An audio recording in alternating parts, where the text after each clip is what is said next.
lip sync battle was traumatic. Season 2 was traumatic. And like in the past, I would be crying in the corner, like, oh my God, I'm going to look so bad. I've learned to go with the flow. Yes. I am not a go with the flow kind of girl. I'm super uptight. I'm super on time. I'm super like, I actually got myself in a situation once. So I was working on a kid's show and I gave a direct note opposed to giving it to the group of kids. I gave it to the dancer. Johnny, you suck. I didn't even say that. I was like, you need to stop laughing and you need to be full out. We're on a TV show. This is like a professional set. Yeah. And it was something along those lines. Really just that.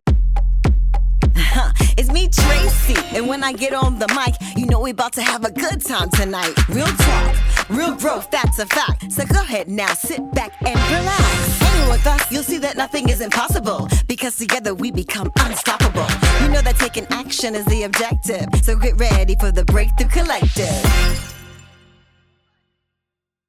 Hi, everyone, and welcome to the Breakthrough Collective, where we get things done. Listen, and most importantly, we become unstoppable. I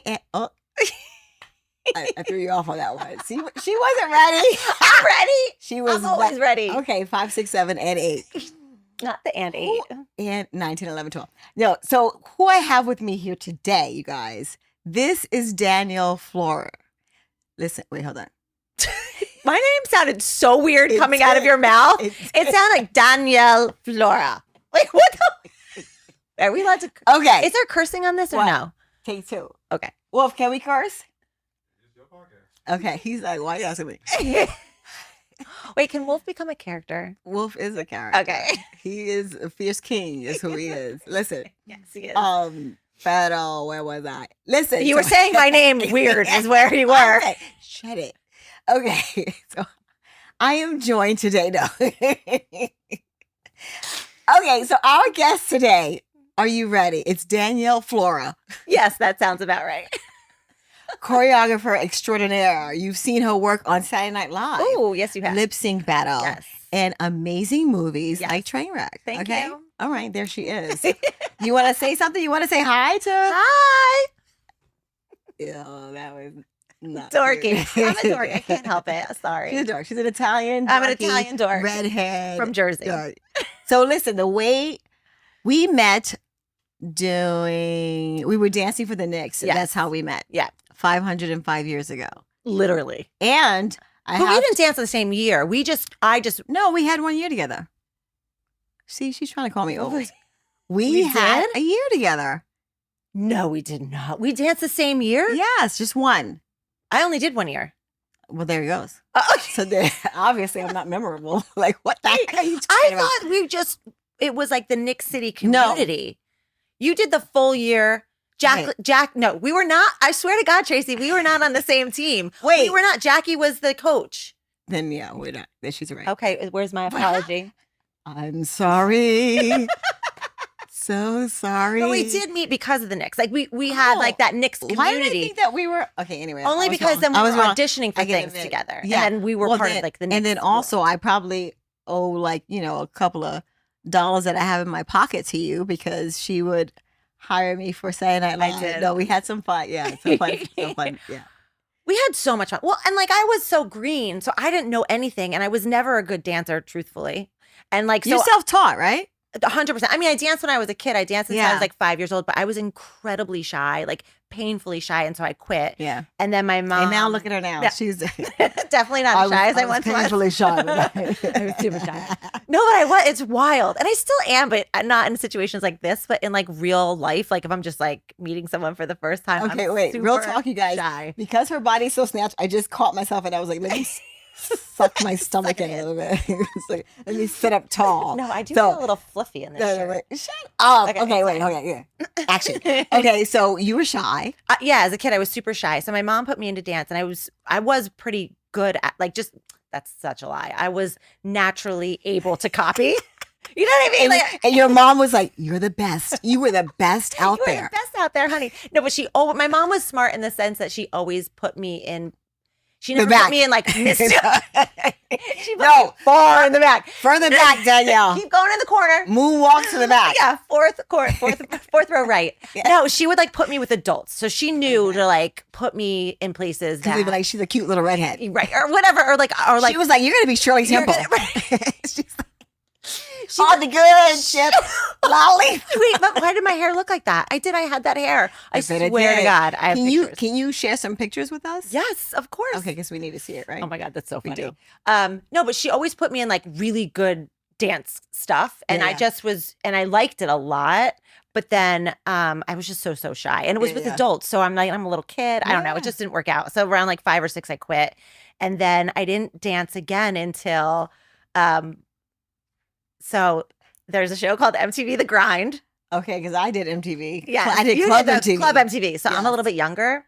So shots fired, Miss Hetty. I'm slightly younger. So Club MTV was a little bit too old for me. But I was watching The Grind one day, and at the end of the show, they had paid $25 a day to do The Grind. Oh, you got paid $25 a day. Yes. Well, I don't even. Sorry, I interrupted you. Maybe I did. I don't even remember if we got paid. I'm sure we had to have gotten paid. $25 a day. But at the end of the show, so I was watching the show, and at the end of the show, there was like an 800 number. It probably wasn't even. It was probably like a 212 number to call. And I'm like, all right, I can call because I can dance. Yeah. So I called, and they had like auditions literally the next day. So. And the thing that bothered me about The Grind, I was like, these girls are all naked. And at the time, like everyone, like the baggy, guys, I'm sitting here with my boobs out. At the time, the look was like everything really baggy and like the baggy flannels and stuff. So I'm like, I don't understand why these girls look like this. Like I should be on the show. Right. Call the 212 number or the 800 number, whatever. And they had auditions like the next day. And I went down and I just like threw myself around that room. And you were slinging your hair. That's all I had. Slinging your hair. I had no other talent. Yes. Whipping my hair. Still to this day, that's all I really have. I love it. And then that was my first dance job, is getting on The Grind. I love it. And then you auditioned for the Knicks. And then I auditioned for the Knicks. Well, no. So what happened was my ex-boyfriend broke up with me, and I thought I was going to die. What is his name? Ahmed Best. Ahmed. Which camera am I? Ahmed. What the hell? What were you thinking? I bet he is in his house crying every time he sees you. I mean, we still love each other. We do. We love each other. Yeah. We have a good. We trying. We went to school together. We were like high school. Okay, so we forgive. We forgive him. He's married. He has a beautiful son. Okay. So yeah, we forgive him. Cool. But he broke up with me, and I was like, thought I was going to die. Of course. So then I picked up. I had like 1 credit left before I could graduate college, and my poor parents. I was like, that's it. I'm out. Did not graduate college, moved to New York City, thought I was going to die. I was like anorexic. I was so heartbroken and sick over this guy breaking up with me. And there was like my girlfriend from The Grind, Nico Kearns, told me to go to this Nick City Dancer audition. And I went. And to be honest, I was never that good. I could maybe jump through a double turn, but I was flexible and I can mimic really well. Plus and so I was pretty. And I give you good hairography. Yeah. But honestly, my hair was one of the reasons why I almost didn't get it, because the captain had red hair. So a few people had to fight for me. Yeah. Sorry, Jackie, but it's the truth. Jack, she looked at you like that. She definitely did. She was, but so, and truthfully, skill-wise, I should not have been on that team. With the Ruthie Princes of the world, should not have been on that team. But you're fierce. Listen, you brought your own. I brought my own thing. Yeah, you held your own. Hard. How's it go? Brought your own, held your own. Whatever it is, you did it. Yeah. And so then from there, I just like threw myself into every dance class I could possibly get my hands on. Which is fierce. It was. I really did work really hard once I realized, okay, this is a path I want to go down. Right. But yeah, there was a lot to learn because, again, I hadn't really danced for, so I just threw myself in ballet and like, what was his name? Frank Hatchett classes and Sheila Barker classes. Right, I know. Don't remind me to tell you Sheila Barker story, but yeah. All like the classic, at the time, jazz, street jazz, hip hop, whatever. I forget what their classes were called, but whatever. I was in every single one of them and just got, tried to get better and improve and build up some confidence. But you know what's so great is that you turned it into a career, because you were like, we're pushing forward. Well, what's weird is that it's like, I look back and it was never anything I wanted.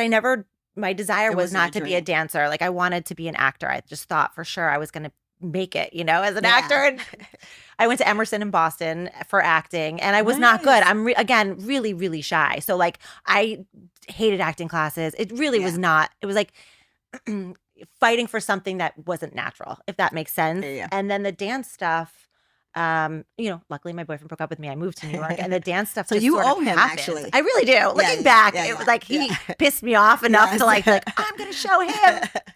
So stupid. And did. And he's like, no, you won't. Yes, period, as those kids say.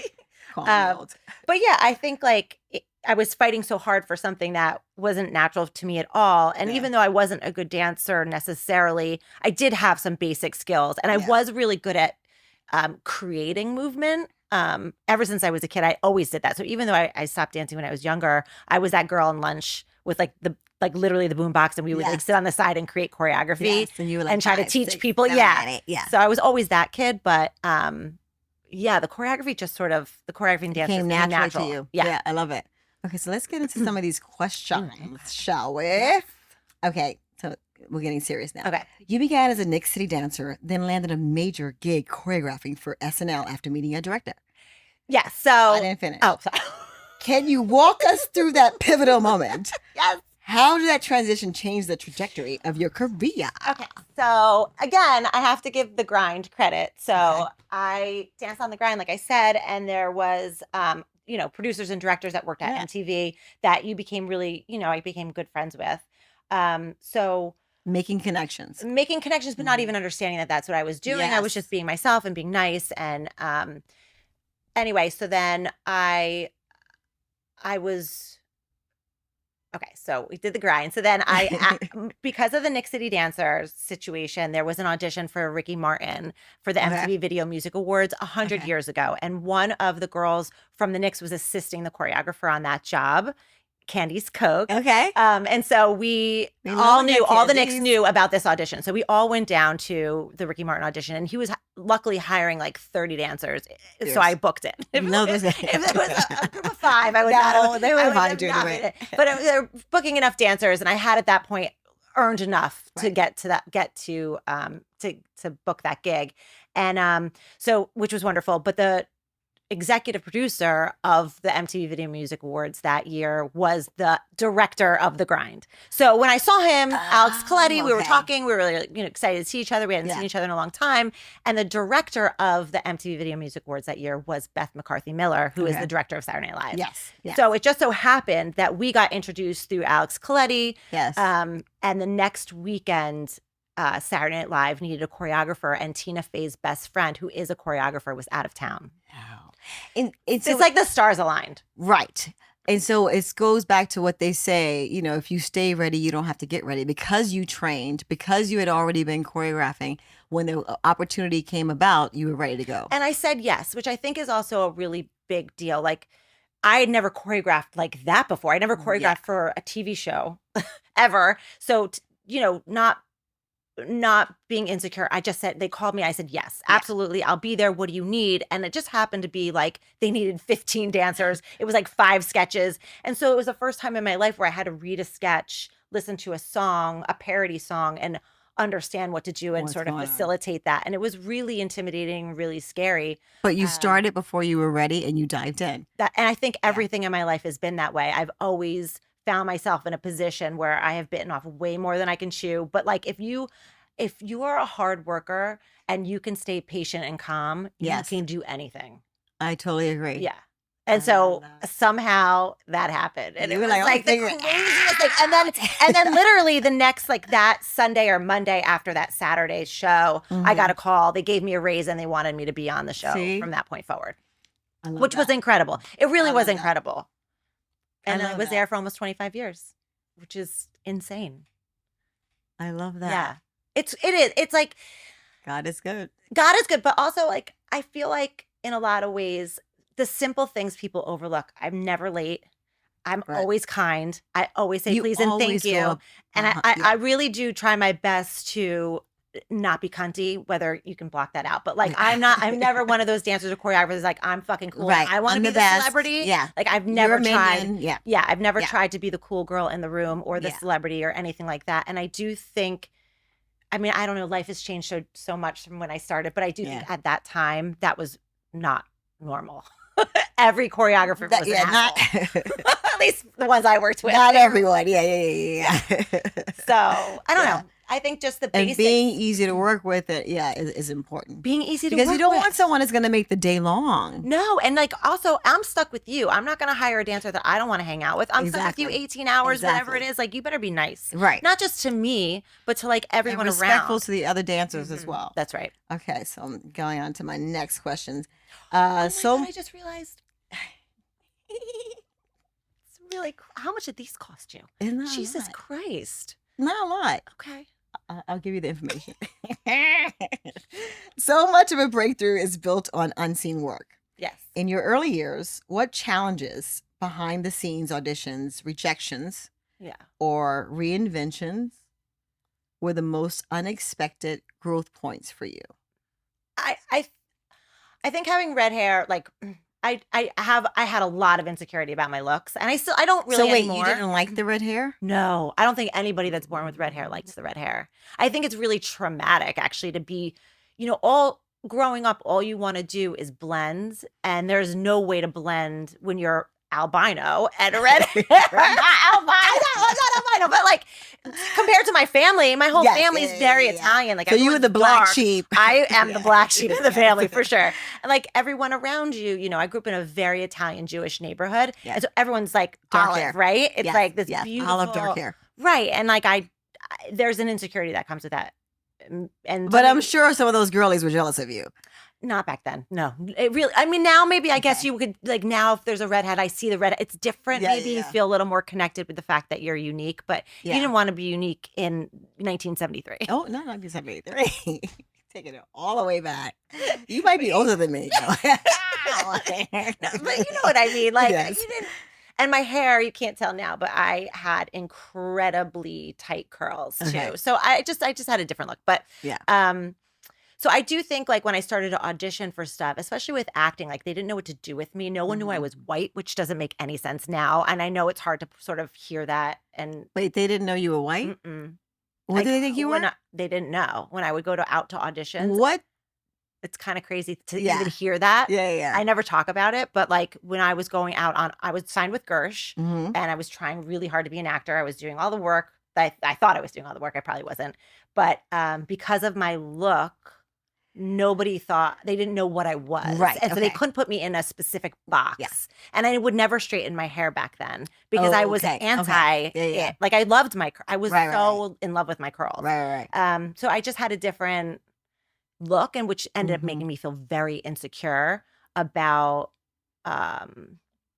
everything. Just like the same thing of feeling like when you're in high school, like you don't fit in that box or whatever. And I know in the time we're living in now, this sounds so dumb. So sorry if it does, but back then it was your really reality. impactful. Yeah, it was impactful. So when do you think that you embraced your red hair? And not until lately, like not until yesterday. 5 seconds ago. No,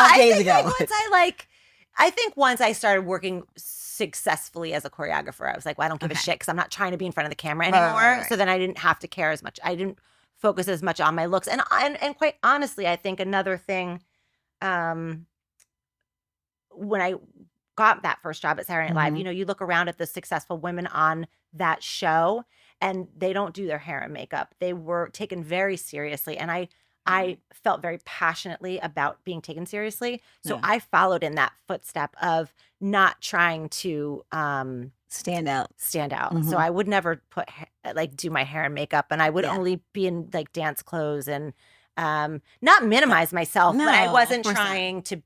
I don't know. Yeah. Stand out or I wanted be the focus. Wanted to be taken seriously. I never went to the parties. I never hung out. I never.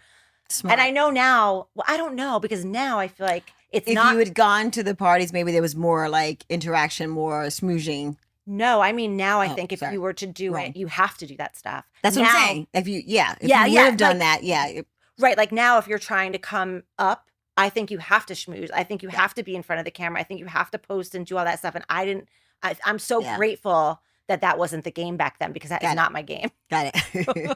It's a lot of work. It is not my game at all. It's a lot of work. It is. It is. Okay, so we're talking about. I don't know if about. I answered the question, but I think you did. Okay. Well, we were talking about rejection and right. reinvention. Exactly. So I think finding, you're going to get rejected. Yeah. No matter what but you do in there life. was nothing specific that you can think of that was part of your growth. I do think hearing those words of like not understanding who you are or what you're about was very impactful for me and like made me struggle quite a bit. And then when the dance stuff happened, it was just like or the choreography stuff happened, it was like a refreshing.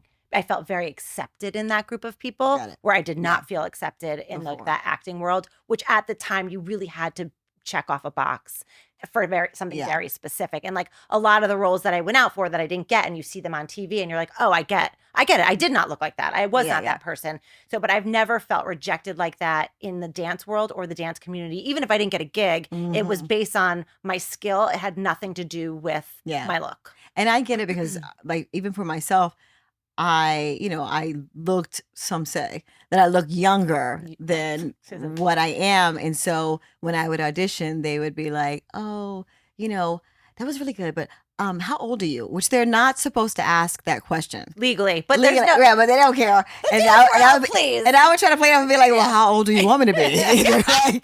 they're like, no, for real, how old are you? Because when I look at you, you look young. You do look but young. then when I speak to you, I know that you're older. And That's that was like, it was quite difficult. It's very frustrating. Yeah, it's frustrating. Yeah.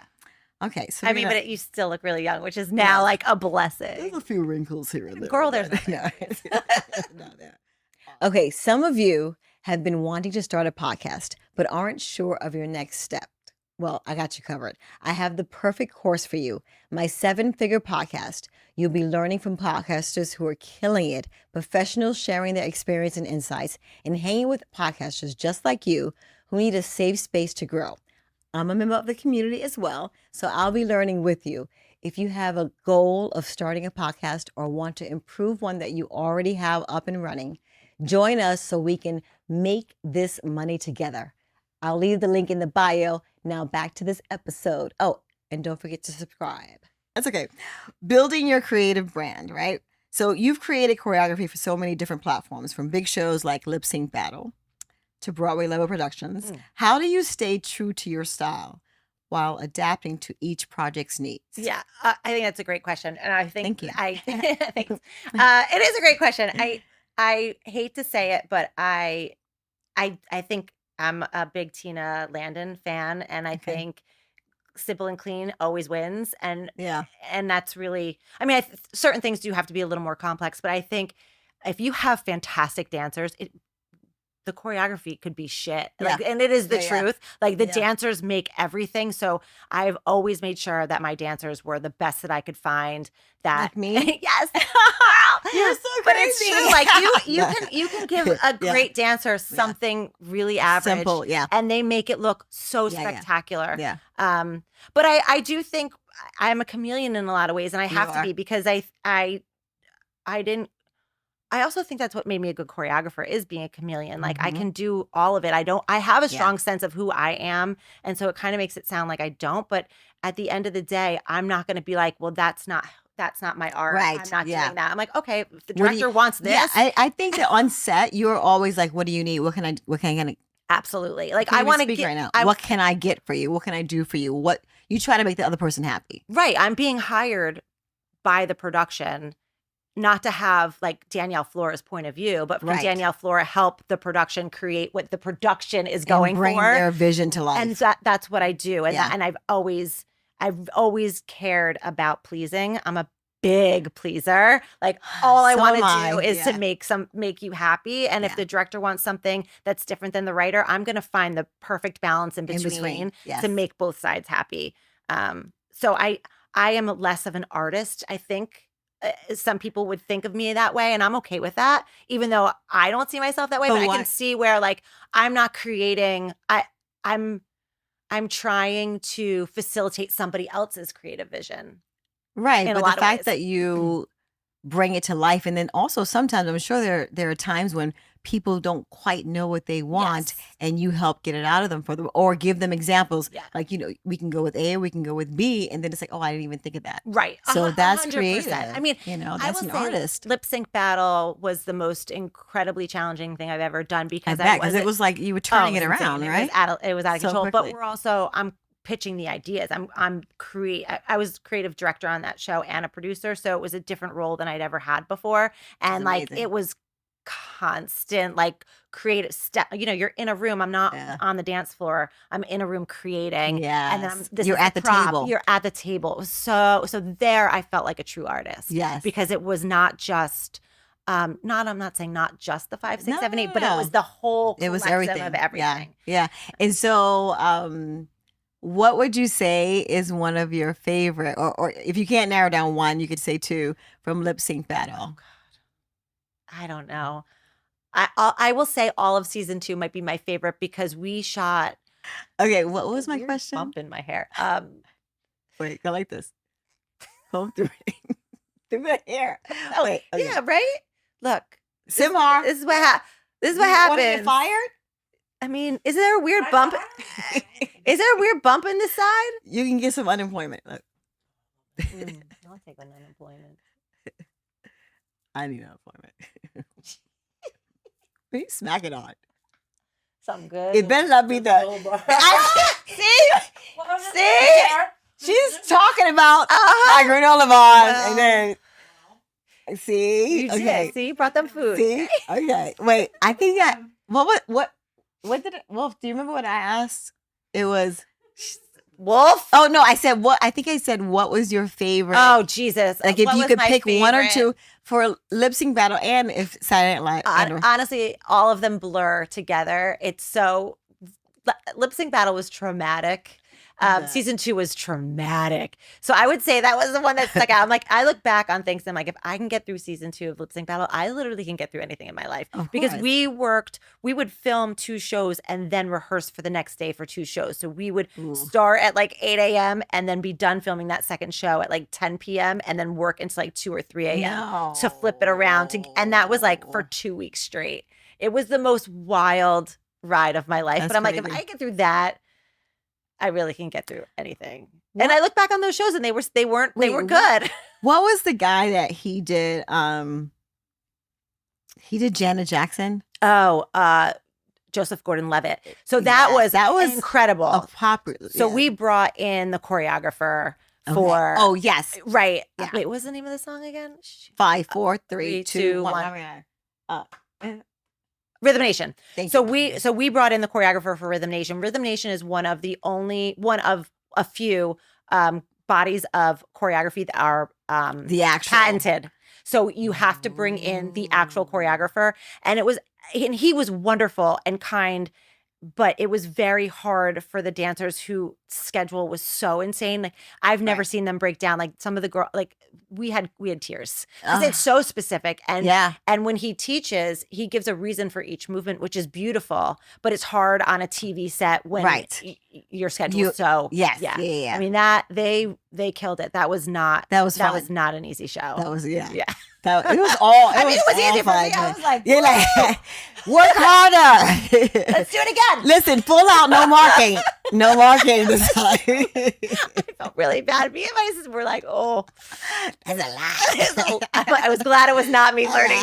I would have died. Oh, my word. Okay. All right. Choreography. So how has your style evolved over time, like musically, technically, and I think I'm a little more chill, which I don't know if that's good or bad. I think, especially because I work with actors a lot, I'm a little less, I need you to rehearse right now. Oh my God. Like now, like I just worked on a movie and the actor didn't want to rehearse. I'm like, okay. I'm like, what am I going to do? Like, okay. I'm like, let's talk through it. These are the things I'm trying to accomplish. These are the things the director wants to accomplish. And we can do it on set. And like in the past, I would be crying in the corner, like, oh my God, I'm going to look so bad. And now at the, age of 145, like I'm like, I get it. It's fine. What are you going to do? Yeah. And in fact, it's like, I feel like it makes me a better choreographer in the sense that I could stress him out and make him do it, but what's that going to get me? It's just going to get him annoyed. Yeah. So, I have a little more chill, which is a good thing. Yeah. I love it. Yeah.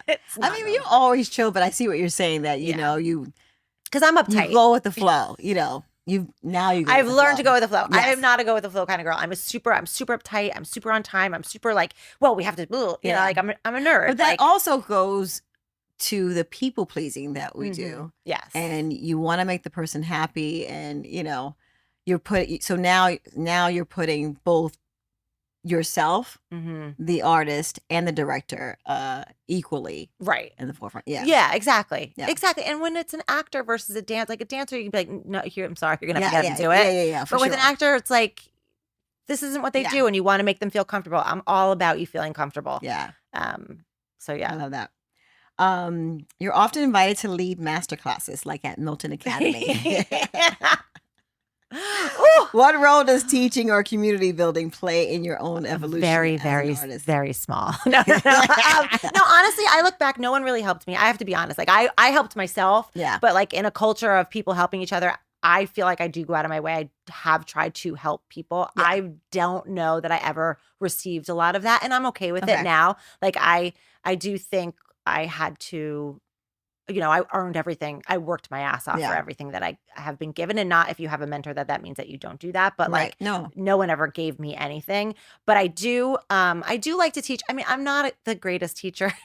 Actually, I just lied. I fucking hate teaching. I'm not a good teacher. I don't know. I figure it out. Like I did. Everything is different now. Like, and when people ask me for advice, is it hard because you're working with kids or?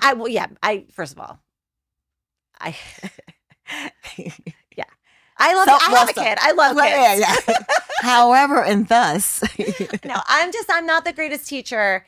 I'm an emotional teacher. Okay. I can emotionally support you. Yeah. I can tell you how I feel about what I'm watching, but I'm not going to judge your feet. I don't have any technique. I'm not going to judge your hands. Like I'm not going to judge your pirouette. Like your foot is sickles. Like I'm not going to be able to do that. Yeah. But emotionally, I can tell you if I feel anything from you, if you're giving me anything. I can definitely Which is going to be helpful when they're auditioning. Yeah, I'm definitely going to tell you if you're full out or if you look like you're faking it. Yeah. But I'm not good at criticism, and I don't want to give I'm fine with people giving me criticism. I'm not good at being like, I don't like it, or like I did a master class and the person that hired me was like, well, talk about their clothes. I'm like, no, I just get uncomfortable. Oh, they wanted you to. I'm like, okay, well, you're wearing a windbreaker and you're wearing, from my generation, I thought you were going to I thought you were going to break. I thought you were going to give me something. And then they were like, stop touch. So I got confused. And then I think that then the person that hired me was like, well, this is the style now. I'm like, well, then don't ask me. Right. Like, put me out of my misery. Get me out of here. Like, I'm not good at that. Yeah. But I do think, I think now everything is so different than the way we were brought up. And people are so sensitive now. Oh my God. I mean, you say one thing and they're like, you have to be careful. They weren't raised like us. I actually got myself in a situation once. So I was working on a kids show and I gave a direct note opposed to giving it to the group of kids. Mm-hmm. I gave it to the dancer. Johnny, you suck. Yeah. I didn't even say that. I was like, you need to stop laughing and you need to be full out. We're on a TV show. This is this is like a professional set. Yeah. And it was something along those lines. Really just that. And the parents, because it's a kids show, are in the room. Obviously I know they complained. They complained. I had to have a sit down. They told me that I couldn't handle my job. I was like, oh. These parents, man. Yeah. And then she would keep coming to all of my auditions. And you're like, guess what? It's wild. It's wild. Yeah. You have to really, but even with adult dancers now, I'm way more careful than I used to be. Like even adults, they can't handle it. I would sit on, their lap. We're such a different culture. We're such a touchy-feely culture. I love yous and the hugs and the embraces and like the, just talking trash. And like, I don't do any of that anymore. No. Just because I don't. Yeah. You just can't. It's not good. Yeah. Which is sad because I guess it's healthy for some, but it's also sad for. It's not as fun as it used to be. It can't be. You have to have that line, which, is fair because a lot of dancers have been. A lot of bad things have happened to No, I get it. I totally get it. Yeah. So there's a lot of collaborations, but has any like collaboration led to something else in the sense? Oh, like a spin-off? Yes, or a new relationship, or I mean, you kind of touched upon that when you first started out. I think. I guess I'm not clear on the question. But if you're saying like, has one thing led to another? My whole career, one thing has led to another. Like I've never had an agent, which is wild considering how much that work that I do. And it was only because it was literally word of mouth, which is the most incredible gift I've ever been given. Yes. Like I work with the first AD, the second AD, they get to know me, they move on to another movie, they remember me, they tell the director about me, that director tells the director somebody else. Like everything in my life has been word of mouth. And I think that is like the greatest accomplishment that I have is that people walk away from working with me feeling like I gave them what they needed and I did it in a good way and they liked me.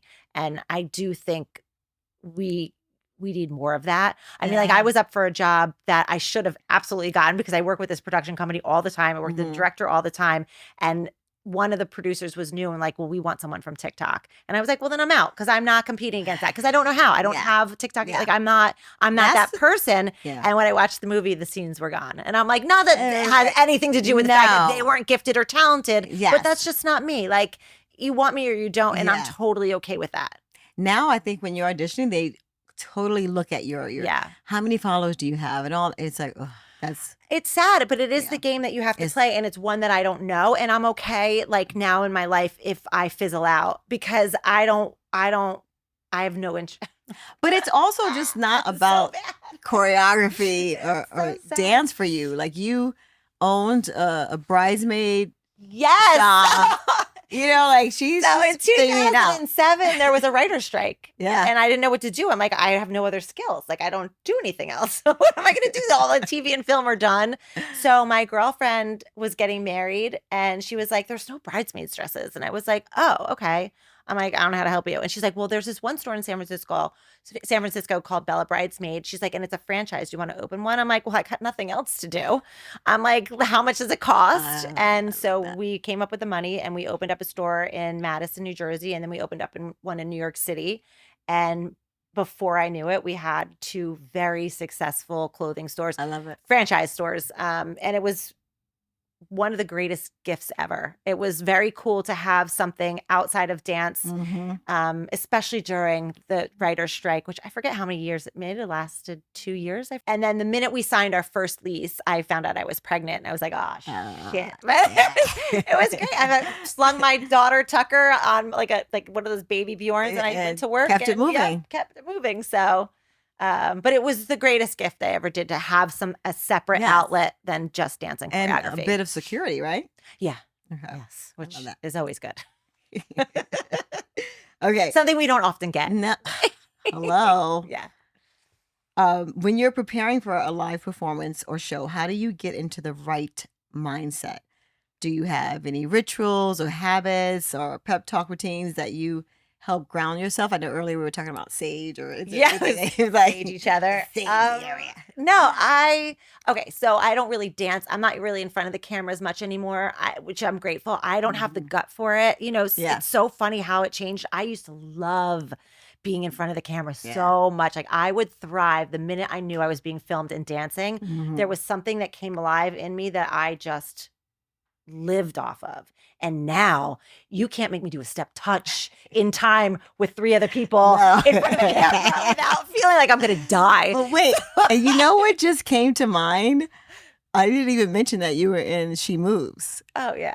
Okay, you want to give us a little ditty? A little ditty. Breaking all the rules when we get together. Hey, you know how we met? I can't sing. You know how we met was through the Nick City Dancers. Of course. Yeah, so the Nick City Dancers. That was comes from the Nick City Dancers. I swear to God, I'm telling you, it really does. Ahmed Best breaking up with me. Where's the camera? Petra, we thank you from the bottom of our hearts. You are amazing. Amazing. We owe it all to you. Thank you, Petra. So true. Petra Pope, ladies and gentlemen.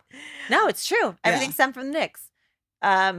No, but okay. So I cannot get in front of the camera. But so behind the scenes, what do? I am so chill. Once all the work is done and like we've had our rehearsals, we've had our camera rehearsals, all I can do is show you what I need you to change and fix and like have the conversation. If things are really going bad, like I did a CMT Awards and like our technical rehearsal was ass. And I was like, what? And I'm like, I don't often get cunty, but I did get a little. I'm like, what was that? Like, are you kidding me? Doing? Let's watch together. And we sat down, we watched it together, and everyone was like horrified because you don't know until you see it. Like you think you're looking fabulous, but the mirror's gone and now you don't know. And you didn't. You didn't. You failed. You failed. I definitely will have a glass of wine. Like if like in that moment, I showed them. Went to dinner, had a glass of wine, came back, and the show was great. Yeah. Sometimes a bad rehearsal is a great show. Okay. So quickly, is there anything that you want to share from your She Moves days? Oh my God. My She Moves days were the greatest. That was fierce. It was so much fun. I feel like I've lived 1,000 different lives. Like, it was, again, something I don't sing. I'm not a great singer. I can barely hold a tune, but I just was right place, right time. My girlfriend, Carla Duran and Diana Bologna, were on the Nick City Dancers with me, and they happened to be auditioning for this singing group that the Berman brothers were producing. And they told me to go in. I said, no, I can't sing. They went through all the other girls and they're like, just go in. So I went in and I sang, and they booked me, whatever. So we created this group that got signed to Geffen Records, and we toured the world. Amazing. It was the most incredible thing. We had 2 kind of baby hits. One was Breaking All the Rules, which was our big single. Yes. And then It's Your Love, which was a Tim McGraw country song we did pretty good with. But more importantly, we got to see the world. It was like, again, rolling in shit. I don't know how that happened, but it was incredible. I was watching a clip from the music video, and that was sling. Well, you know who did that was what's his name? Who was Candy's best friends with? Jamie King. Yeah, Jamie King. That was Jamie King's directorial debut. No. Yes. Yep. Wait, did he choreograph it as well? He did not choreograph it. Who's the choreographer that Diana used to date? He was the one that Janet pushes the head. George was not choreographed. No, whose head does Janet push? In If. Oh. Omar choreographed it. I said, who is?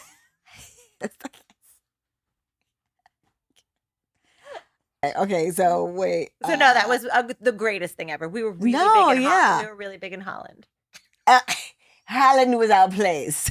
Holland, where they loved us in Holland. Where 4 people live. It was awesome. No, it was great. We toured with everybody. We had the greatest. Yeah. Really, it was the coolest thing ever. Yeah. I wish that didn't end. I wish we had done another. We just at least one more album. We had no idea what fell in our lap. We couldn't see it. Yeah. Like, we couldn't appreciate it. Yeah. And looking back, I'm like, oh my God, they wanted to do another album with us, and we didn't. We all walked our separate ways. I wanted to act. So dumb. Girl. What an idiot.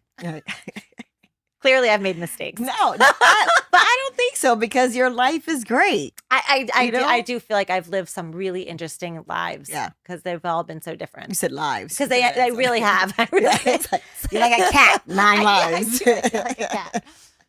Okay, so the entertainment world is unpredictable. Yeah. Have there been experiences like a last-minute show cancellation or major change that tested your confidence? And if so, how did you overcome it? Yeah, there's been a few things that I've done where I'm just like, I'm disheartened. Disheartened? I'm sure. Samhar, what's the right word? Disheartening. There's been a few things I've done where I was disheartened at the end. Yeah. There's 2 specific things. One where I felt like I was definitely not treated right, and it was really hard, and I wasn't home. And it was very challenging for me emotionally. Yeah. I am a pretty tough girl. I've been through a lot when it comes to different things with production, and never have I been in a situation like this. And it was really, really bad for me. And I almost quit the business at that time. I was like, that's it.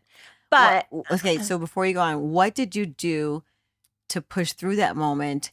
And is there something different that you would do now? Now that you're looking back on it.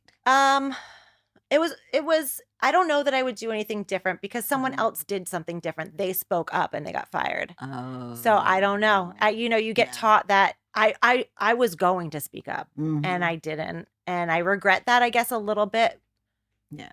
But the person that did speak up got fired. Right. So you think damned if you do, damned if you don't. Yeah. And then so they get to go on and get raised, move up the. Yeah. It's wild to see. And it does make you fall out of love with Hollywood. It did for me, at least. Yeah. For a while. I definitely took a step away. I was like, I'm good now. I don't need to do this anymore.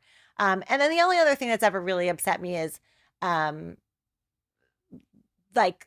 no, I guess no. That's really that was it was things that upset me are when I was younger, and choreographers they were just so mean. There was just no reason for it. I mean, I don't know how they are now, because I don't dance and I'm not auditioning, but like, it's just not necessary. You can get the same things accomplished without being a total douchebag. Yeah. Right. We have to edit a lot on Sorry. that. I have a nasty mouth. I'm from Jersey. She's a Jersey girl. I'm a Jersey girl. What do you want from me? As streaming and digital content reshape choreography on platforms like TikTok and IG, we were just talking about, how are you approaching dance for the screen differently than live TV productions? And are you? I'm not. Yeah. The only thing I really see different is laziness.